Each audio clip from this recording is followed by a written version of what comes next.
Nous ouvrons nos Bibles ensemble aujourd'hui au livre de la Genèse. Je vous invite à ouvrir la parole de Dieu au livre de la Genèse, chapitre 1. Nous ouvrons la parole de Dieu au premier chapitre de la Genèse.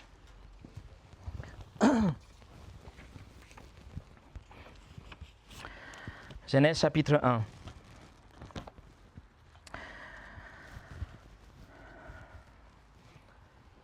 La veille de Noël de 1968, les astronautes américains Anders Lovell et Borman ont lu depuis l'espace la Genèse 1, verset 1. Ils ont lu « Au commencement, Dieu créa les cieux et la terre, alors qu'ils contemplaient la terre avec émerveillement depuis leur orbite autour de la Lune. » Ils ont lu ça, ils ont déclaré ça, puisqu'ils ont vu que ce qu'ils voyaient ne pouvait pas s'expliquer autrement que par la création, selon la Bible. La Bible, bien sûr, nous parle de la création, mais pas pour nous parler de la création en soi-même, mais pour nous parler du Créateur.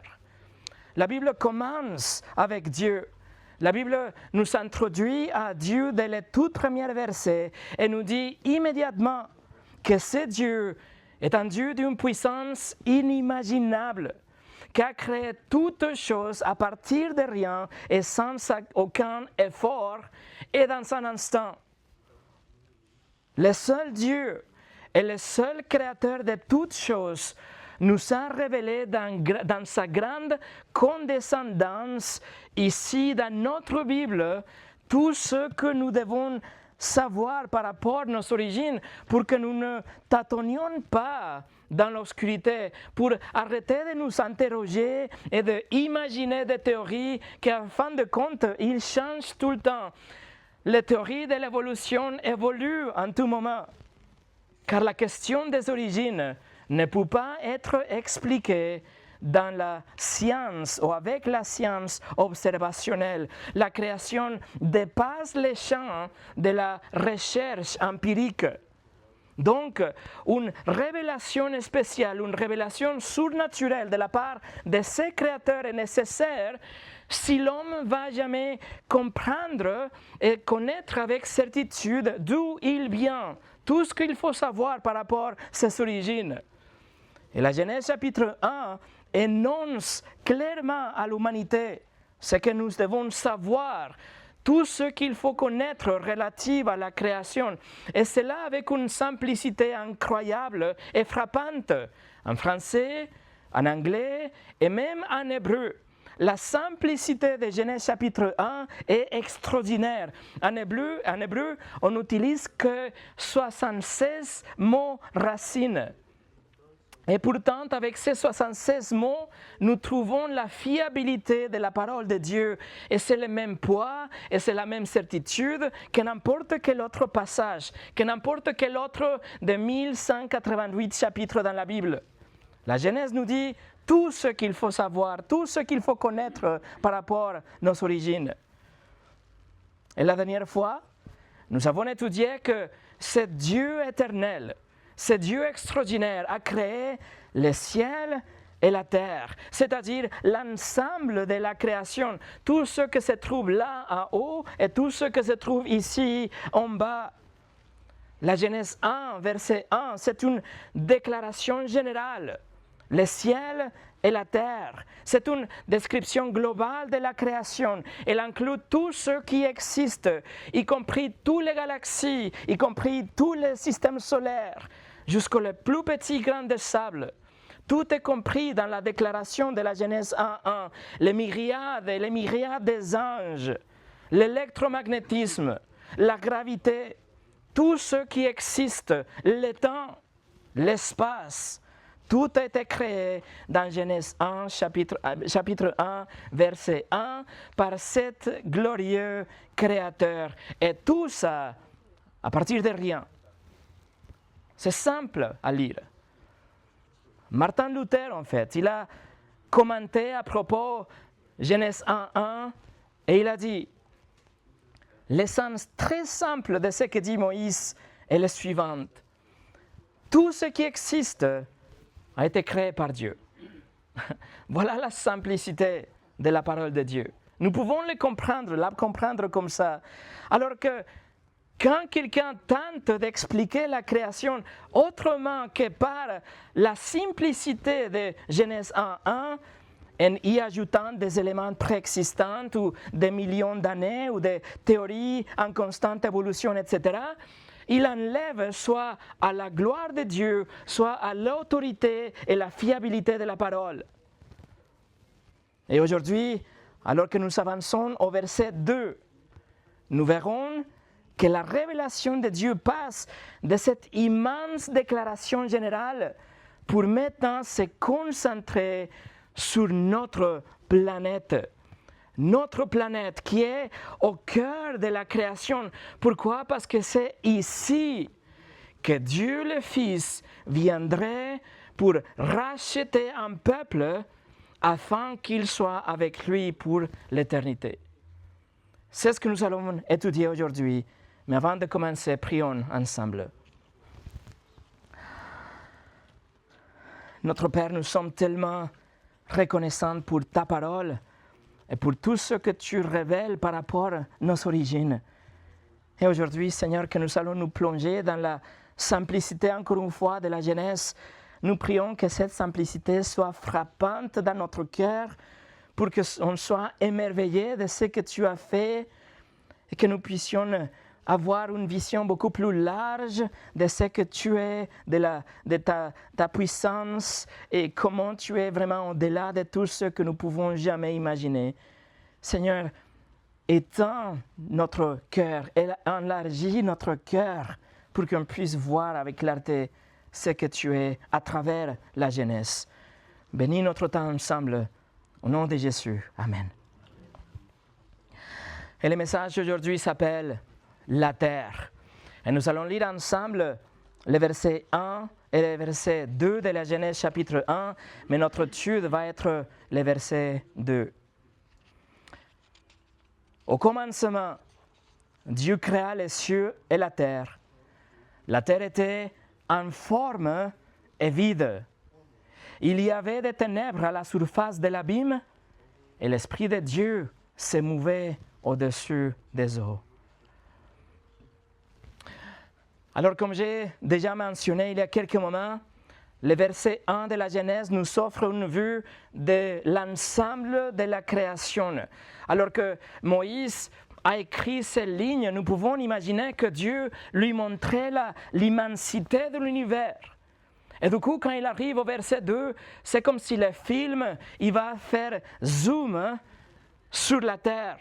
Maintenant, nous allons nous concentrer sur notre planète, sur ces grandes poussières qui flottent, que nous appelons notre terre, chez nous, notre foyer.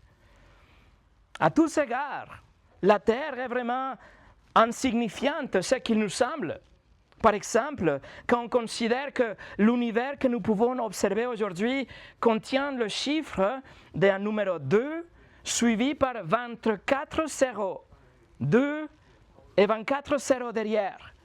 Voilà le nombre des étoiles dans l'univers connu aujourd'hui, qui sont réparties dans 12 milliards de galaxies. Ou peut-être vous vous souvenez de cette photo célèbre que la sonde spatiale Voyager 1 a prise en 1990, où la Terre, il n'est même pas un pixel de la photo. La Terre occupe que 0,12 de 1 pixel sur cette image. Même pas un quart d'un pixel sur la photo. C'est comme ça de petit et de, entre guillemets, insignifiant notre Terre. Et pourtant, pour Dieu le Créateur, la Terre est la seule planète qui compte. C'est la seule planète qui retient son attention. C'est la seule planète avec laquelle il va interagir personnellement. Et il va descendre. Et il va vivre sur cette planète. Il va même mourir sur cette planète afin que des pécheurs coupables soient pardonnés, qu'ils puissent avoir la vie éternelle. Donc, Quand on arrive au verset 2, les récits oublient les galaxies. La Genèse oublie toute autre chose. Il laisse à côté tous les systèmes solaires et toutes les étoiles pour maintenant se concentrer sur notre planète. La Bible devient maintenant géocentrique. La Terre est au centre. Alors nous allons étudier notre texte en regardant 3 caractéristiques de la Terre qu'on trouve au verset 2. Une terre en forme, une terre obscure, et numéro 3, une terre bénie. Numéro 1, une terre en forme. Regardez la première partie du verset 2.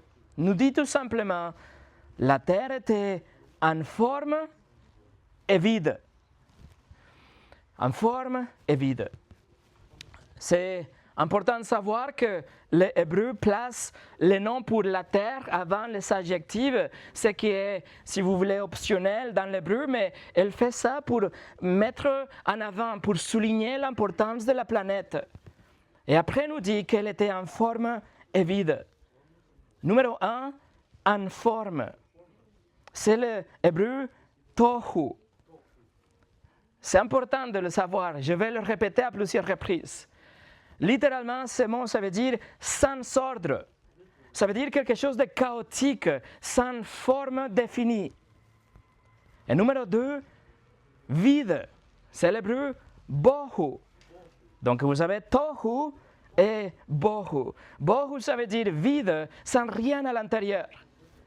C'est très important, mes amis, de comprendre ces 2 concepts parce que si nous ne comprenons pas ce que la Bible va dire par en forme et vide, nous pouvons tomber dans des erreurs massives qu'on va voir à tout à l'heure. Nous pouvons tomber ou être influencés par des erreurs et des mensonges si nous ne voyons clairement qu'est-ce que ça veut dire vide et en forme. Donc, je vous invite à tourner avec moi au livre de Jérémie. Je voudrais vous expliquer qu'est-ce que ça veut dire en forme et vide. Jérémie chapitre 4. Nous allons ensemble au livre du prophète Jérémie chapitre 4. Et Jérémie chapitre 4, ici le prophète il va décrire la désolation dont il est témoin parce que Babylone vient de détruire Juda en fait. Et donc il regarde et il écrit, Jérémie chapitre 4, et regardez les versets 19 et 20. Jérémie regarde et il dit, mes entrailles, je souffre au-dedans de mon cœur bat, je ne puis me taire, car tu entends mon âme, le son de la trompette, le cri de guerre. On annonce ruine sur ruine, car tout le pays est ravagé. Mes tentes sont ravagées tout à coup, mes pavillons à un instant.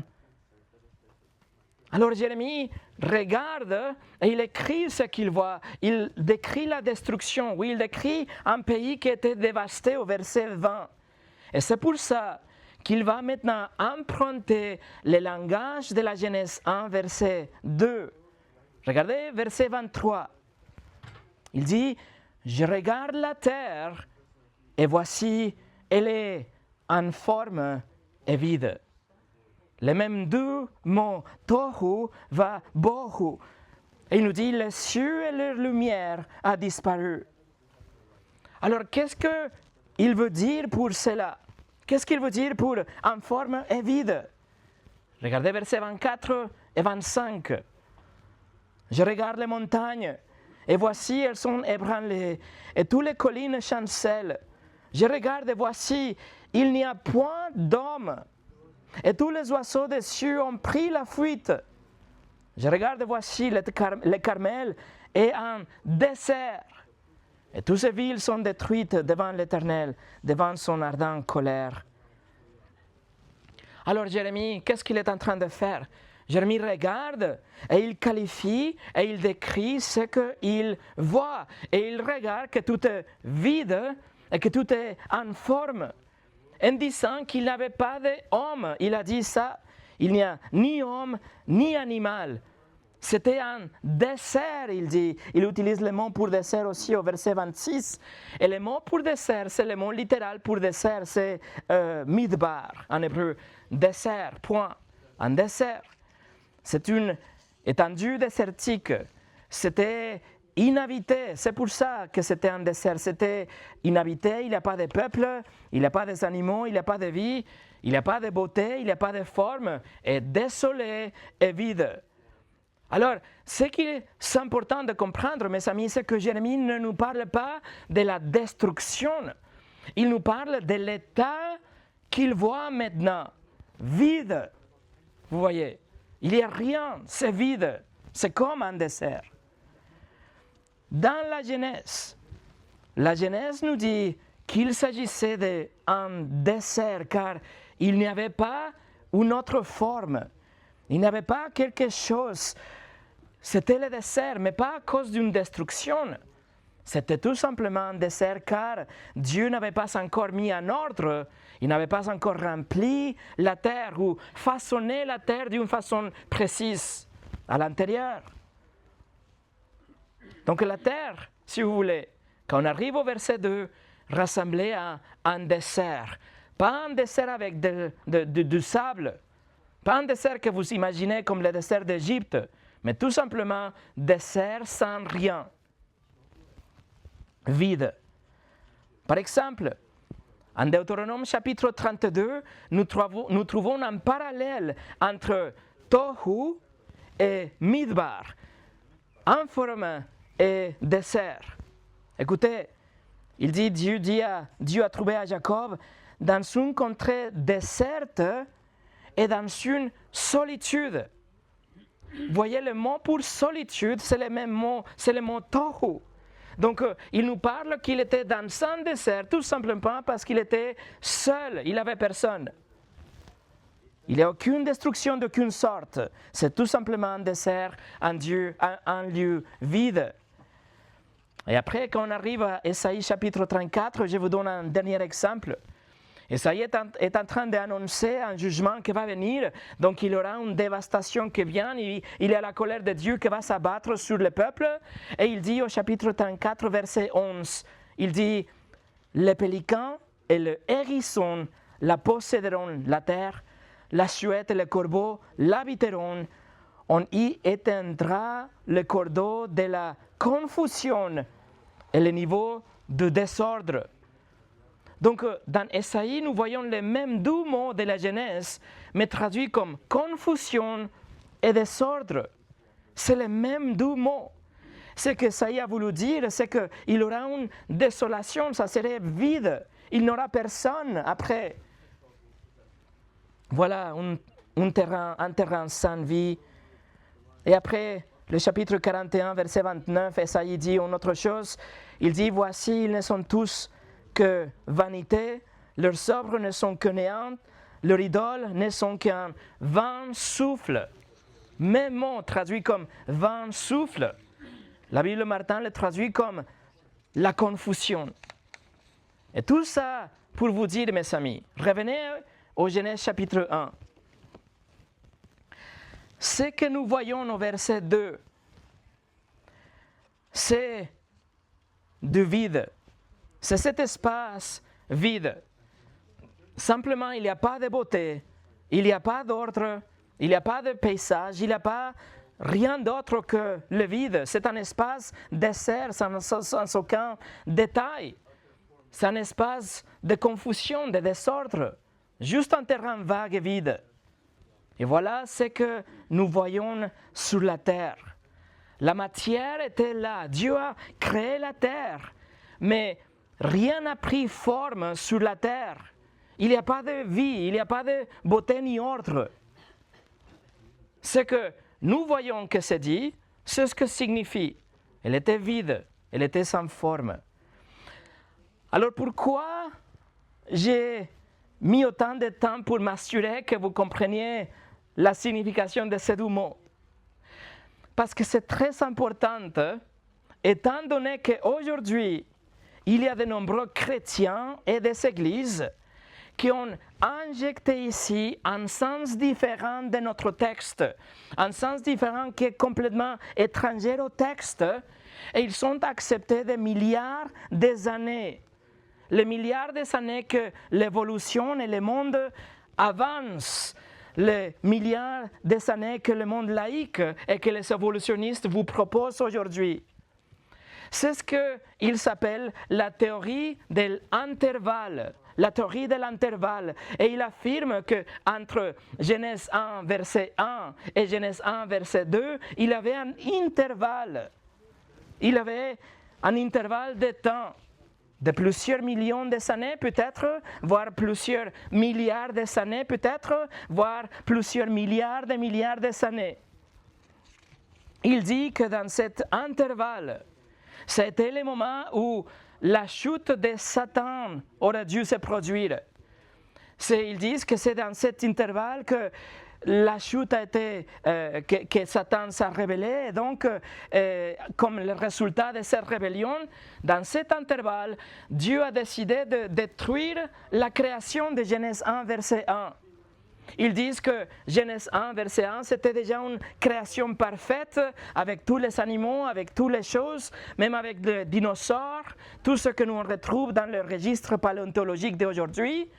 Et ils disent qu'à la suite de cette rébellion de Satan avec les anges déchus, Dieu envoie une catastrophe, voire un déluge.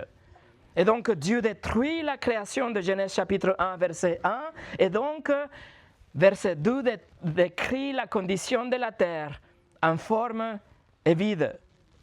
Vous voyez. Peut-être il dit que c'était un premier déluge. Il appelle le déluge de Lucifer, puisqu'il avait été décrété en conséquence de la rébellion du diable.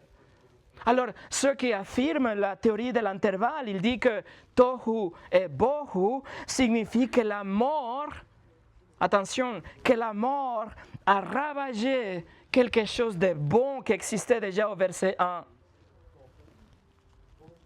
Et que, à cause de cette déluge, nous voyons l'Esprit de Dieu qui plane au-dessus des eaux à la fin du verset 2, parce que c'est les eaux qui subsistaient après le premier déluge. Mes amis, ça ne figure pas dans le texte. Cette théorie est complètement arbitraire et injustifiée. Ça serait de ce qu'on appelle la aïsagesse, c'est-à-dire de venir au texte et imposer au texte ce que vous voulez que le texte dise. C'est-à-dire, vous allez dire que le texte dit ce que vous croyez, au lieu de voir ce que le texte veut que vous croyez. Les érudits de l'Ancien Testament des années 1800, Keil et Delitzsch, ils ont écrit « Créer un intervalle entre les deux premiers versets et les remplir d'une multitude sauvage des esprits maléfiques et leur œuvre démoniaque constitue une interpolation arbitraire. Il n'y a pas de justification pour essayer de mettre là, d'injecter là des milliers d'années et une destruction de la terre parce que la Bible ne dit pas ça. On ne peut pas parvenir à cette conclusion par une lecture simple et littérale du texte. Et en plus, cette théorie était complètement inconnue jusqu'à l'année 1804, quand un prédicateur presbytérien a commencé à prêcher ça. Et après, 50 ans après, est devenu populaire parce que 50 ans après, c'était Darwin qui a publié la théorie de l'évolution. Et donc, les milliards d'années que ces prédicateurs proposaient ont été insérés là pour justifier l'évolution de Darwin. Vous voyez. Et après, la Bible de Scofield a adopté ce point de vue et l'a rendu assez global et populaire. Mais mes amis, cela ne marche pas. Cela n'existe pas dans notre texte. Il y a nombreuses raisons pour rejeter cette théorie, mais je vais vous donner que 4. Première chose, c'est le sens des mots. C'est ce que je viens de vous expliquer. L'utilisation de ces mêmes mots dans des autres passages ne nous dit pas que ce n'est pas possible. Ne nous parlons pas d'une destruction, mais d'une solitude. Un état vide. Deuxièmement, cela ne tient pas la route sur le plan herméneutique non plus, parce que le verset commence avec une lettre, en hébreu qui s'appelle Vav, suivie par un nom. Et quand vous savez cette construction, ce que ça veut dire, c'est qu'il est en train de décrire la phrase précédente. Donc, le verset 2 est en train de décrire le verset 1. Ce n'est pas une opposition du verset 1, mais c'est une explication et l'apport de précision sur la création du verset 1. Et le syntaxe en hébreu aussi ne permet pas d'introduire ici une notion de temps. C'est tout de suite verset 1 et verset 2. Et troisièmement, et plus important, je pense, la théorie de l'intervalle, écoutez bien, situe la mort et la souffrance avant la chute de l'homme. La chute de l'homme vient dans la Genèse chapitre 3, ce qui est contraire à ce que la Bible enseigne, parce que la Bible nous dit que le péché et la mort sont rentrés à travers un seul homme, Adam. Chapitre 3. Romains 5, verset 12 nous dit « Par un seul homme, le péché est entré dans le monde, et par le péché, la mort. Et qu'ainsi la mort s'est étendue sur tous les hommes, parce que tous ont péché. » Et en Corinthiens 15, 21 et 22 nous dit la même chose, nous dit « La mort est venue par un homme. » C'est aussi par un homme qui est venue la résurrection des morts. Et comme tous meurent en Adam, même aussi tous revivront en Christ. Alors il n'est pas logique d'imaginer un événement cataclysmique avant que la mort ne fasse pas son apparition dans la création, vous voyez. Nous ne pouvons pas voir la mort avant Genèse chapitre 3. Et aussi la déclaration de Dieu, quand il a déclaré dans le verset 31, qu'il a dit que tout était très bon. Il ne pouvait pas déclarer ça s'il avait déjà détruit la terre une fois, vous voyez. Donc, tout ça nous dit que cette théorie d'intervalle ne correspond pas à la lecture et à la doctrine que la Bible nous dit. Et numéro 4, la théorie de l'intervalle est une contradiction de Exode 20, verset 11, qui affirme que la création était créée dans 6 jours littéraux. Exode 20, verset 11 nous dit « En 6 jours, l'Éternel a fait les cieux, la terre et la mer, et tout ce qui est contenu, et il s'est reposé le 7e jour. » Nous allons approfondir l'interprétation du terme « jour » la semaine prochaine, mais là encore, une lecture normale et littérale et contextuelle de notre texte nous dit que Dieu a créé dans 6 jours littéraux, de 24 heures, tels que nous les connaissons aujourd'hui. Quand nous abandonnons une herméneutique littérale, quand nous n'étudions pas la Bible d'une façon littérale et suivie et historique, nous sommes en train d'abandonner la Bible. Nous arrivons à une autre conclusion qui est différente à ce que la Bible enseigne. Les chrétiens ajoutent des milliards d'années ici entre versets 1 et 2, et ces chrétiens ne sont pas différents de M. Edgar Cayce. Edgar Cayce, par exemple, il est connu dans le mouvement de New Age sous le nom d'un prophète endormi. Et ce monsieur, ce prophète endormi, il affirme que la civilisation mystique de l'Atlantide existe justement entre la Genèse 1.1 et la Genèse 1.2. Il dit que c'était une civilisation peuplée avec des êtres spirituels qui étaient là, qui étaient très avancés, mais qui ensuite étaient détruites, ce qui entraînait au verset 2 qui nous dit que la terre était en forme et vide. Vous voyez bien, si nous éloignons d'un sens littéral et grammatical de notre texte, nous pouvons glisser dans le texte tout ce que nous voulons.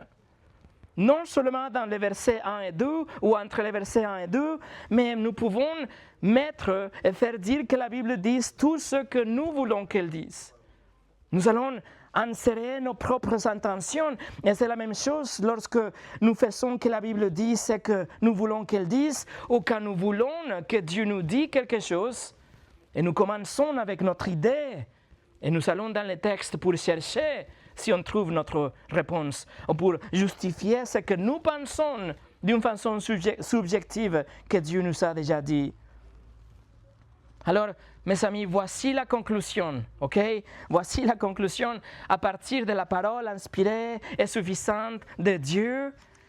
Il n'y a pas d'intervalle entre le verset 1 et 2.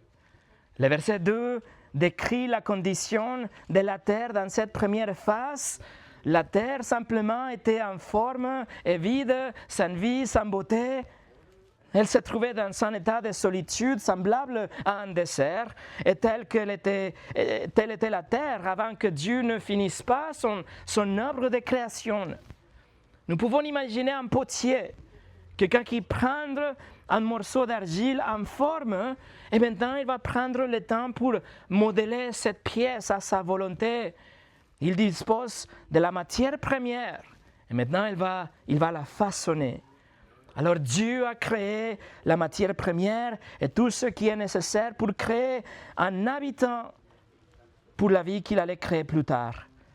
Et voilà, mes amis, l'aspect initial de la première terre. Elle était en forme, elle était vide. Rien d'autre à lire dedans. Numéro 2, c'était une terre obscure. Le verset 2 poursuit la description de la terre avant que Dieu ne met pas à la former et la remplir. Et il nous dit, la deuxième partie du verset 2, la terre était en forme et vide, et il y avait des ténèbres à la surface de l'abîme. Alors tout a commencé dans l'obscurité totale. La terre et l'univers étaient vides, il n'y avait rien, et tout était plongé dans une obscurité totale. Ça va être seulement au verset 3 que Dieu va créer la lumière, alors tout était obscurité. Et les ténèbres que nous avons ici décrites ne représentent pas quelque chose de mauvais, ce n'est pas quelque chose de négatif ou démoniaque, non, tout simplement signifie ce qu'elle veut dire. C'était l'obscurité, c'était les ténèbres, c'était l'absence de la lumière. Et d'ailleurs, au verset 5, Dieu va définir la nuit par l'obscurité, c'est-à-dire simplement l'absence de la lumière. Mais après, le verset nous dit l'abîme. Nous voyons le terme pour abîme. La terre était en forme vide et il y avait des ténèbres à la surface de l'abîme. L'abîme, c'est un mot qui peut être traduit aussi comme la mer. En fait, dans le livre de Jonas, chapitre 2, quand Jonas est au fond de la mer, nous voyons le même mot, c'est l'abîme, en parlant de la mer, la profondeur de la mer. Ou même dans Ésaïe 51 aussi, nous voyons un parallèle entre la mer et l'abîme. Tout simplement, nous voulons dire que c'est l'abîme de la mer, c'est la profondeur de la mer. Par conséquent, nous voyons au verset 2 que la surface de la terre était recouverte d'eau. C'était un immense océan profond et global. Si vous voulez, c'était un océan primitif qui recouvrait la planète entière, laquelle était plongée dans une obscurité totale. Voilà l'apparence, l'aspect de la terre. Elle était vide, sans vie, un désert, mais couverte d'eau. Le psaume 104 nous dit la même chose. Psaume 104, versets 5 et 6. Écoutez, « Il a établi la terre sur ses fondements, elle ne sera jamais ébranlée. Tu l'avais couverte de l'abîme comme d'un vêtement. Les eaux s'arrêtaient sur les montagnes. » L'abîme et les eaux, vous voyez, c'était la terre recouverte. Donc, il avait une masse de matière première qui était en forme, entièrement recouverte d'eau et plongée dans une obscurité totale. Pas comme quelque chose de négatif, mais tout simplement, c'était le point de départ. C'était les structures, c'était en forme, c'était vide.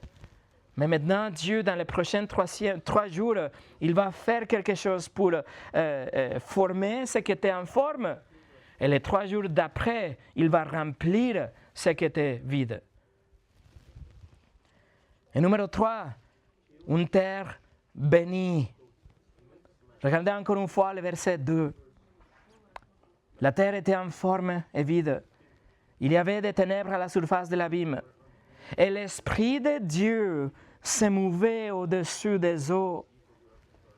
La dernière partie du verset 2, mes amis, nous révèle une troisième caractéristique de cette première phase de la terre et nous dit que l'Esprit de Dieu était présent sur cette terre informe et vide et couverte d'eau et d'obscurité. Et comme nous avons déjà étudié auparavant, dans Genèse chapitre 1, verset 1, nous avons vu l'allusion à la doctrine de la Trinité. Nous voyons que le nom pour Dieu, c'est le pluriel, Elohim, mais après le verbe qui vient avec, c'est singulière. Et nous avons vu aussi que l'agent de création, la parole de Dieu, ça a été la 12e personne de la Trinité, le Seigneur Jésus-Christ, la parole éternelle. Jean chapitre 1, verset 3 nous dit « Toutes choses ont été faites par elle », c'est-à-dire la parole, le Christ. Et rien de ce qui était fait n'était fait sans elle. Et Colossiens 1,16 nous dit la même chose. En lui, Jésus, on était créé toutes les choses qui sont dans les cieux et sur la terre, les visibles et les invisibles. Tout a été créé par lui et pour lui. Tout. Vous pensez aux myriades des anges créés par Jésus. Vous pensez aux galaxies créées par Jésus. Vous pensez au sable de la mer créé par Jésus.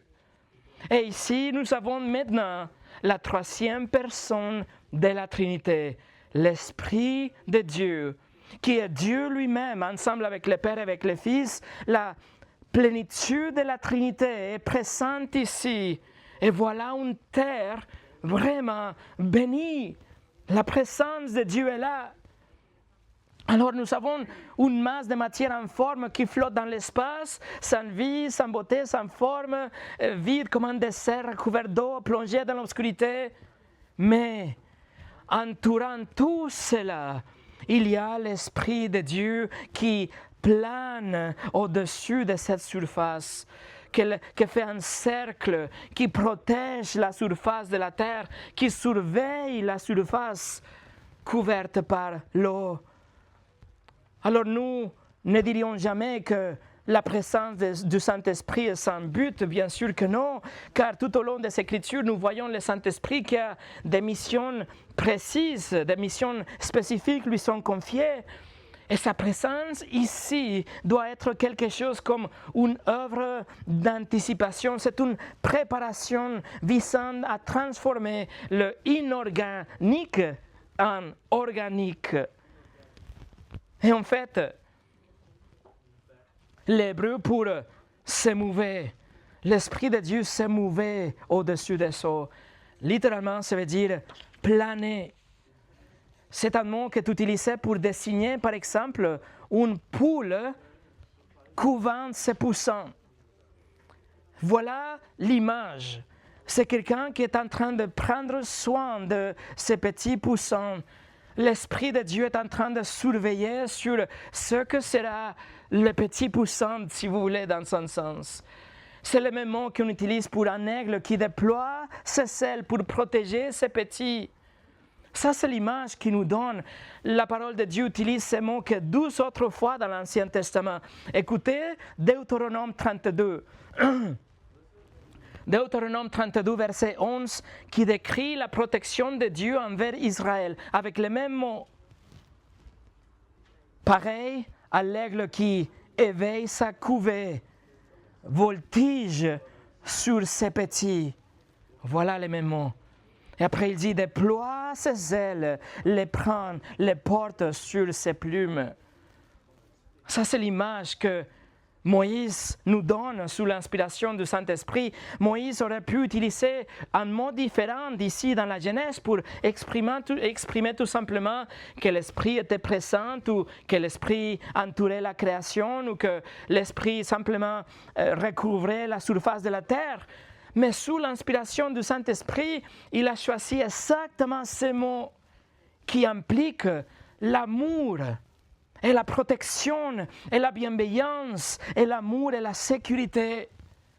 Voilà, vous voyez pourquoi c'est une terre bénie.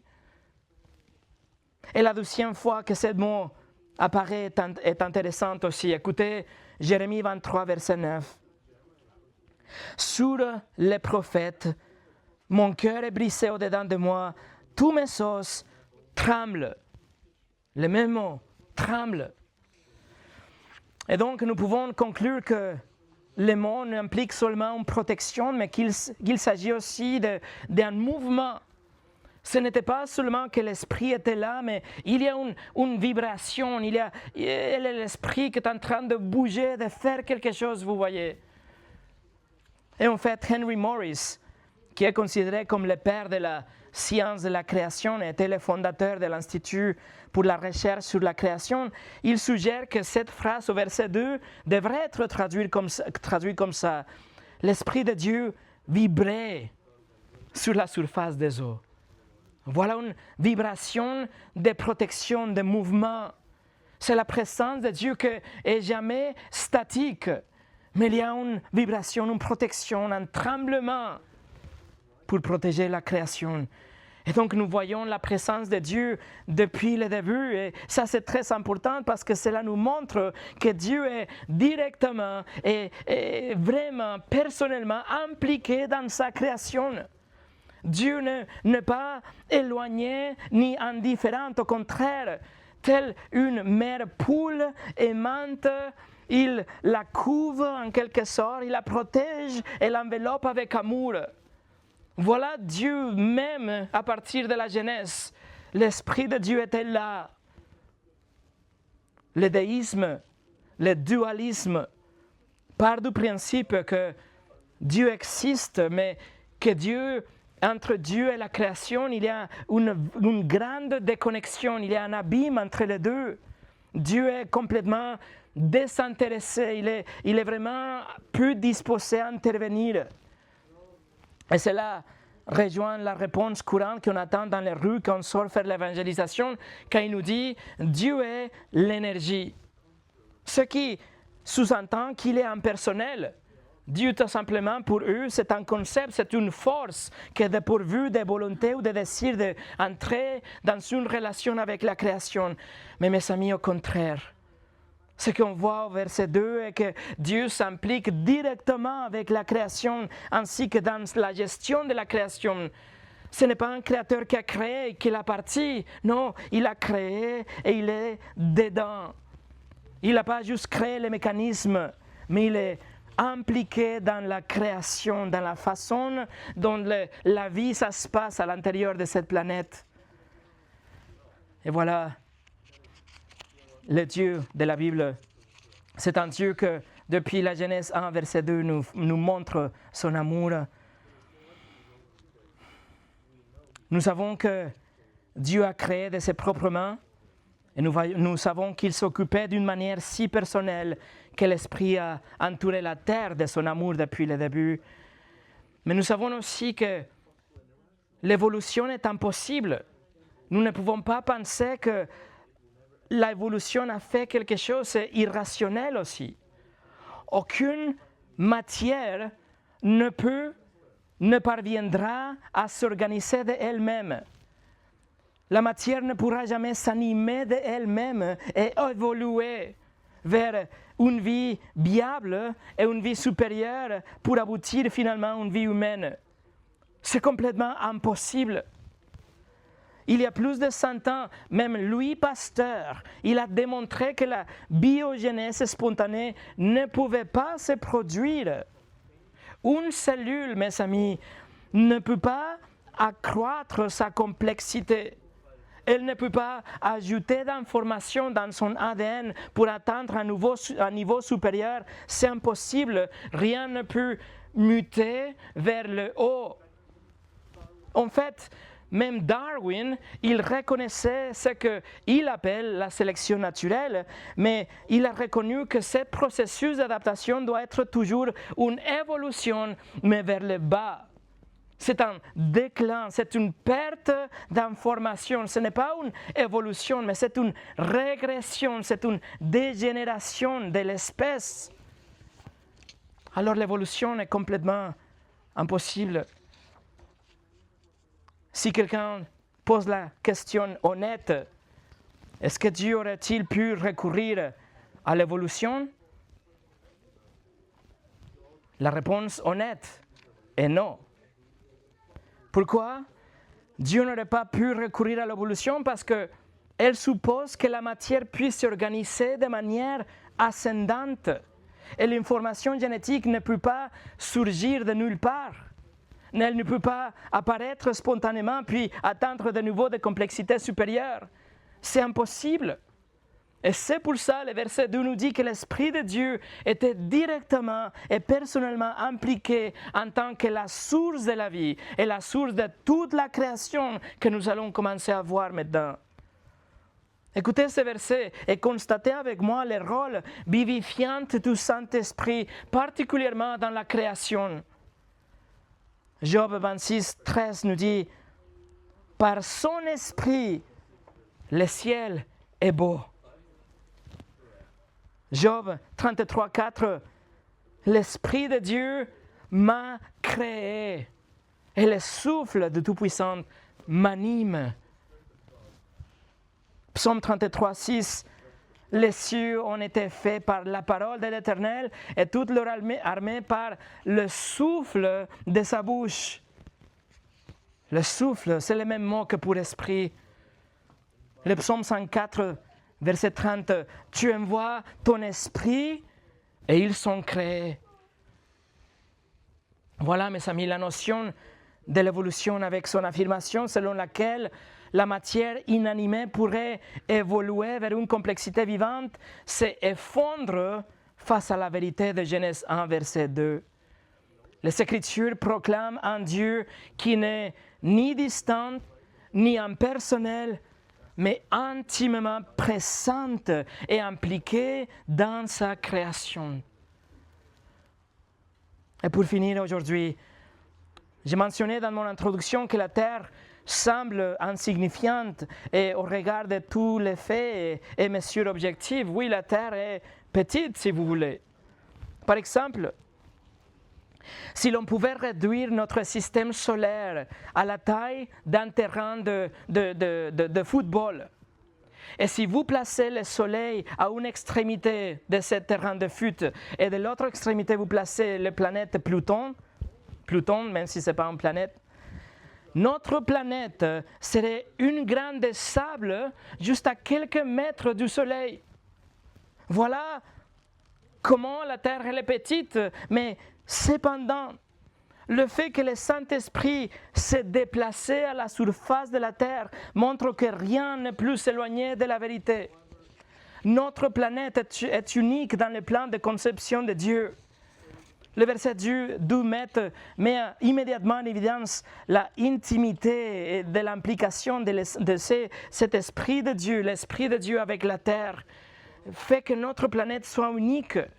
Notre planète est au cœur du plan de Dieu. C'est la seule planète qui compte vraiment parmi les 1200 sextillions de planètes de l'univers observable. C'est ici que Dieu viendrait, c'est ici qu'il vivrait, c'est ici qu'il mourrait pour sauver les siens. Et cette pensée, mes amis, me coupe le souffle quand je pense à ça. C'est comme le psaume 8, versets 4 et 5. Quand je contemple les cieux, ouvrage de tes mains, la lune et les étoiles que tu as créées, qu'est-ce que l'homme pour que tu te souviennes de lui, et le Fils de l'homme pour que tu prennes garde de lui? L'amour de Dieu était sur cette planète, la planète qu'il va l'accueillir, car environ 4000 ans plus tard, de la Genèse chapitre 1, il est venu dans la personne de Jésus-Christ. Il est vécu parmi les humains. Et il a connu tout ce que vous et moi nous connaissons. Il a eu la faim, le rejet, il a passé par la fatigue, par la douleur, mais il n'a jamais péché. Et ayant mené une vie sans péché, il a offert cette vie parfaite en sacrifice pour expier les péchés de ceux qu'il aime. Et puis, il a pris notre châtiment aussi sur lui à la croix, un châtiment éternel. Vous et moi, nous avons transgressé les commandements de Dieu, violé la loi de Dieu, mais Jésus a payé notre dette. C'est fini, c'était accompli. Avec sa vie parfaite et sa mort sacrificielle et sa résurrection victorieuse, il a satisfait la justice de Dieu afin que nous puissions être libérés et pardonnés de toute iniquité. Peu importe ce que nous avons fait dans le passé. Mais en réponse, nous devons nous repentir. Nous nous détournons de nos péchés, nous plaçons notre confiance et notre foi en Jésus en tant que notre Seigneur et notre Sauveur. Et qu'est-ce que Dieu fait? Il nous adopte.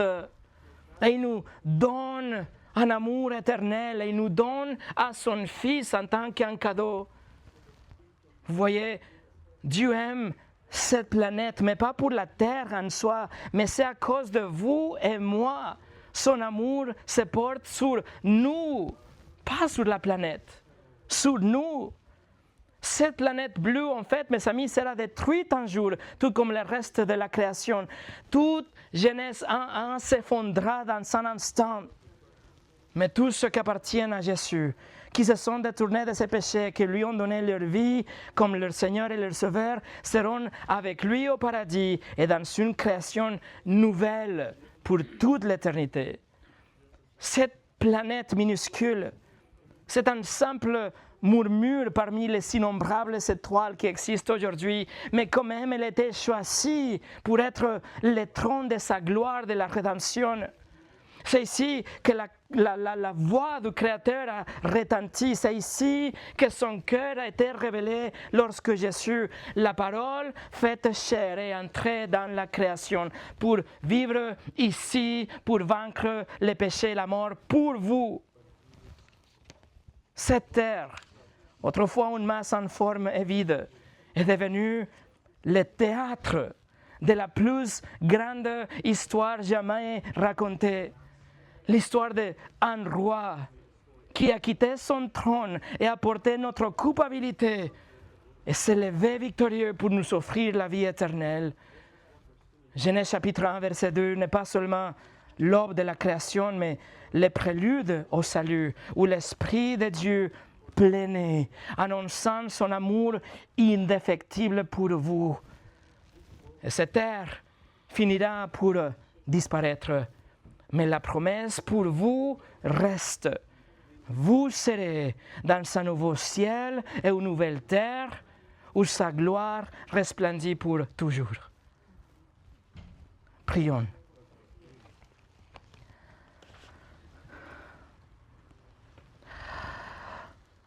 Seigneur, quelle joie, quel privilège, quelle histoire nous venons d'entendre aujourd'hui.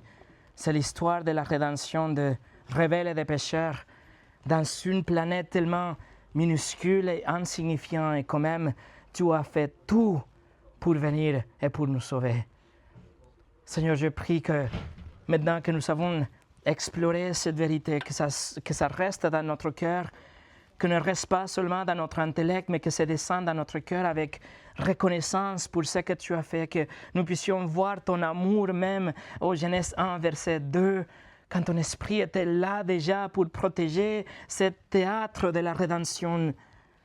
Seigneur, j'ai prié pour mes frères et mes sœurs, qu'ils soient encouragés lorsqu'ils regardent les étoiles et qu'ils voient la lune, qu'ils se rappellent que même si cette planète est petite, que c'est ici que tu es venu pour nous sauver à travers le Seigneur Jésus-Christ.